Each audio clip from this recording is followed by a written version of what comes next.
Hi friends. So నేను ఇప్పుడు ఈ వీడియో ఎందుకు చేస్తున్నానంటే ఇంకో 2 డేస్లో నేను అమర్నాథ్ అయితే వెళ్తున్నాను, అమర్నాథ్ యాత్రకి.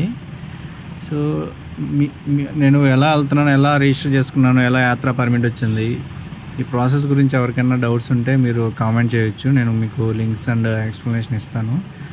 అండ్ ఇంకోటి ఏంటంటే రీసెంట్గా ఎవరైనా వెళ్ళి వచ్చుంటే కామెంట్ చేయండి. ఎందుకంటే జస్ట్ ఒక 4 డేస్ బ్యాకే స్టార్ట్ అయింది కాబట్టి మ్యాక్సిమం అందరూ ఎవరు వెళ్ళి వచ్చుండ్రు.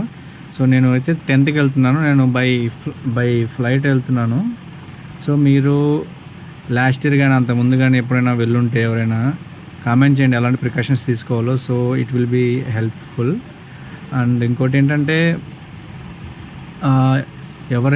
ఎవరికైతే యాత్రా పర్మిట్స్ లేవో వాళ్ళైతే వెళ్ళొద్దు ఫ్రెండ్స్, ఎందుకంటే అసలు అలౌ చేయరు. సో ఇదేదో నార్మల్ మనం వేరే టెంపుల్కి వెళ్ళినట్టు దర్శనానికి వెళ్తే మాత్రం అలౌ ఉండదు. పక్కా యాత్రా పర్మిట్ ఉంటేనే వెళ్ళండి. అండ్ ఏవైనా హెల్త్ ఇష్యూస్ ఉన్న వాళ్ళు కూడా అస్సలు వెళ్ళొద్దు. సో ఇది నా suggestion. So thank you friends.